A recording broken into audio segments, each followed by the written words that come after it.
বিক্ষিপ্ত ঘটনা নয়। গত ৩-৪ বছর ধরে স্বাস্থ্য ক্ষেত্রে যে দুর্নীতি, যে সিন্ডিকেট রাজ চলেছে, যে ভয় বাতাবরণ চলেছে, যে চাপিয়ে দেওয়া, যে দমিয়ে দেওয়া, প্রতিরোধের কণ্ঠস্বরকে দমিয়ে দেওয়ার যে বাতাবরণ চলেছে আপাতত সমাজে, আজকে তারই ফাইনাল কালমিনেশন হচ্ছে অভয়ার ঘটনাটি, যার ফাইনালি যার দাম দিতে হলো আমারই একজন সহকর্মীকে এরকম একটা নৃশংসভাবে খুনের মধ্যে দিয়ে। আমরা বলেছিলাম এর যদি ভবিষ্যতে কখনো কোনো অভয়ার ঘটনা না ঘটে তার জন্য দরকার স্বাস্থ্য ব্যবস্থার আপামর সংস্কারে।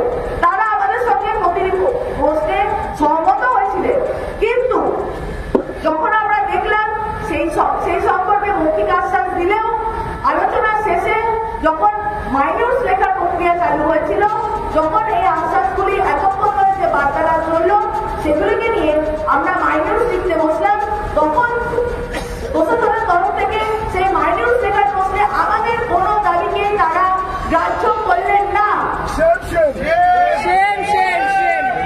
শুধুমাত্র কিছু অনকল রুম, কিছু বাথরুম, কিছু রেস্টরুম এই এবং সিসিটিভি এইগুলি বাদ দিয়ে আর বাকি প্রায় কোনো দাবিগুলোকে থ্রেড কালচার প্রশ্নে আমাদের যে সুস্পষ্ট দাবি ছিল, ডিস্ট্রিক্ট হাসপাতালগুলির প্রশ্নে আমাদের যে সুস্পষ্ট বক্তব্য ছিল যে ডিস্ট্রিক্ট হাসপাতালগুলির এখনকার কি অবস্থা তার স্ট্যাটাস রিপোর্ট বার করতে এবং যথাসম্ভব উন্নতির জন্য তার প্রয়াস নিতে।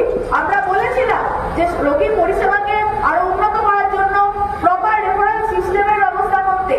আমরা বলেছিলাম প্রত্যেকটি জায়গায় রিক্রুটমেন্ট করতে, স্বাস্থ্যকর্মী সেটা জিডিও হতে পারেন, সেটা নার্সিং স্টাফ হতে পারেন, সেটা শিক্ষক হতে পারেন, সেটা ডাক্তার হতে পারেন, তাদের রিক্রুটমেন্টে।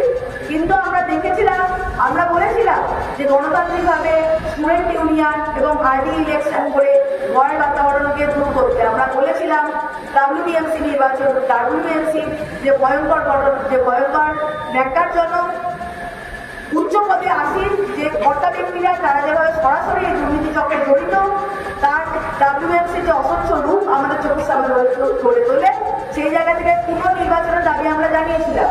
কিন্তু কার্যত আমরা দেখলাম যে মাইনরস লেখার প্রশ্নে যখন আমরা একটা লিখিতভাবে একটা এগ্রিমেন্টের জায়গায় পৌঁছচ্ছি, তখন তারা আমাদের কোনো দাবিকে সেই লিখিত জায়গায় নিয়ে যেতে রাজি হলেন না। উল্টো দিকে ওনারা কি বললেন?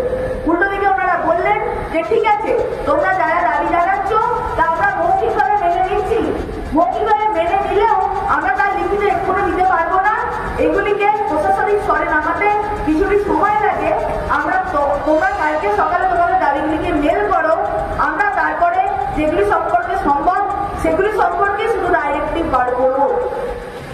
আমরা সেই জায়গা থেকে বারংবার অনুরোধ করতে থাকি যে এর আগেও আমরা যখন মাননীয় মুখ্যমন্ত্রীর সঙ্গে আলোচনায় বসেছিলাম, যে পয়েন্টগুলিতে আমরা সহমত হয়েছিলাম, যে পয়েন্টগুলিতে আমরা সহমত হইনি, তা প্রত্যেকটি আমরা মাইনরসে সঠিকভাবে নথিবদ্ধ করতে পেরেছিলাম, নথিবদ্ধ করতে পেরেছিলাম এবং দুপক্ষের সম্মতিতে দুপক্ষই সেই মাইনরসে সাইন করে তারপরে আমরা মাননীয় মুখ্যমন্ত্রীর বাড়ি থেকে আলোচনা শেষ করে বেরিয়ে আসতে পেরেছিলাম। কিন্তু আজকে আমরা দেখতে পেলাম যে এত দীর্ঘ আলোচনার পরে, এত সুদীর্ঘ আলোচনার পরেও কোন রকম মাইনরসের পয়েন্টে তারা আমাদের শত অনুরোধ বিনোদ কিছুই শুনতে রাজি হলেন না। পরে তো আমরা বাধ্য হলাম মাইনরস সাইন না করেই ফিরে আসতে। এই ঘটনা আরেকবার কি প্রমাণ করে? আমরা প্রথম থেকে যে স্বচ্ছতার দাবি রাখতে গেছিলাম, আমরা স্বচ্ছতার প্রশ্নে যেটা বলেছিলাম যে লাইভ স্ট্রিমিং ছাড়া আলোচনায় বসা উচিত নয়, সেই দাবিকে আরেকবার ন্যায্যতা দেয়। কি প্রমাণ করে? যে আমরা এই লাইভ স্ট্রিমিং এর দাবি থেকে সরে এনেছিলাম। আমরা বলেছিলাম বোথ সাইডের ভিডিও রেকর্ডিং করলে আমরা যেতে রাজি আছি। যখন ওনারা বোথ সাইডের ভিডিও রেকর্ডিং এ রাজি হলেন না, তখন আমরাই বলেছিলাম বোথ সাইডের মাইনরসের এগ্রিমেন্টের পরেও আমরা আলোচনায় বসতে রাজি। কিন্তু আমরা আজকে সত্যি হতাশ যে দুপক্ষ মাইনরসের এগ্রিমেন্টে পৌঁছতে পারলেন না।